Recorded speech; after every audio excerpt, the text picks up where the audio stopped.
বিষের ঘ্রাণ একটি অদ্ভুত নেশা, আমারও প্রিয় জিনিস। কারো চোখের সায়ানাইড, কারো মুখের ফসফরাস।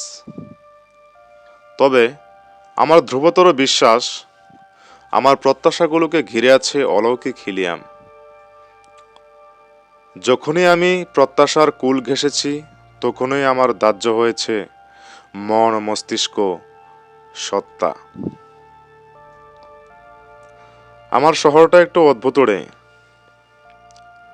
বাজারের নোটবুক মিলিয়ে নিয়ে আসা, ব্যাগ হাতে একটি চলমান বৃক্ষ, ল্যাম্পপোস্ট ছেড়ে ল্যাম্পপোস্ট, হতাশা পুড়িয়ে ফানুস ওড়ানোতে মত্ত এক সামুদ্রিক জীব। এটা নাকি তাদের পূর্বপুরুষও করেছে। আমাকে পেতে সাদা ওড়নায় অর্ধেক মাথা ঢাকা তরুণী একাকী বাসস্টপে দাঁড়িয়ে, এ শহর ছেড়ে তার শহরে ফিরবে বলে। মুখটা এখনো আমার চোখে ঝাপসা।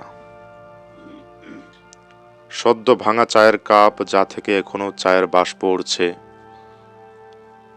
খানিক দূরে সুমের নিয়নের দুটি চিকচিকে সর্পিল মৈথুনে ব্যস্ত। আরেকটু সামনে একটি বুনো হাঁস পড়ে আছে মাটিতে, এখনো রক্ত গড়াচ্ছে। উবু হয়ে পড়ে আছে আমার প্রিয় পটাশিয়াম সায়ানাইডের শিশি। আমি যে রাতে চতুর্দশপদী কবিতা লিখি, সে রাতেই চতুর্দশী সোম ফেল ফেলিয়ে হাসে। আমাকে সেদিন আমার শুভ্র সত্তা বলল মিশে যেতে। আমি মিশে গেলাম। স্টেশনের মোড় পেরিয়ে ঝম করে চলে যাওয়া ট্যাক্সি ক্যাবের পেছনে উড়ন্ত সদ্য ধুলোয়, ইউটার্ন বোর্ডের উপর বসে থাকা নিশাচর পেঁচার পালকের সাথে। আমার স্বপ্নের আমাকে মাঝে মাঝে বলে ঘুমিয়ে যেতে। ভুল করে একদিন তার কথাও মেনেও ছিলাম।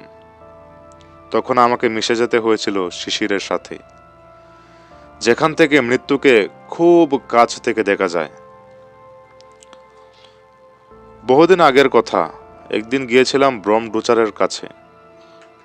চা খেতে খেতে তার বন্ধু রিববেন উইঙ্কেলের কেচ্ছা শুনেছি, অদ্ভুতভাবে হারিয়ে যাওয়ার গল্প।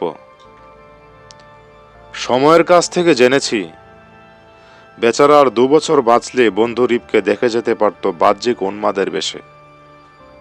হাতে মরচে ধরা গান, লম্বা লম্বা নখচুল, আর সেই 20 বছর আগেকার পোশাক, চামড়ার পোশাক। কেউ তো একজন চিনেছিল 20 বছর পরেও। এটা ছিল 16 শতাব্দীর গল্প। 20 শতাব্দীকে দেখেছি বহুরূপী নজরুলের বৈচিত্র্যে ঘেরা জটিল জীবন, যার পা থেকে মাথা অবধি ছিল কলুষিত সত্য। বেশ্যার পক্ষে, অধার্মিকের পক্ষে সাফাই গায়। যা হোক, জবে হতে দেখেছি যুগ সন্ধির ঊর্ধ্বে থাকা দর্শনগুলোই টিকে আছে ভৌত অন্ধকারে। সেখান থেকে আমার প্রিয় জিনিস, প্রিয় খাদ্য, প্রিয়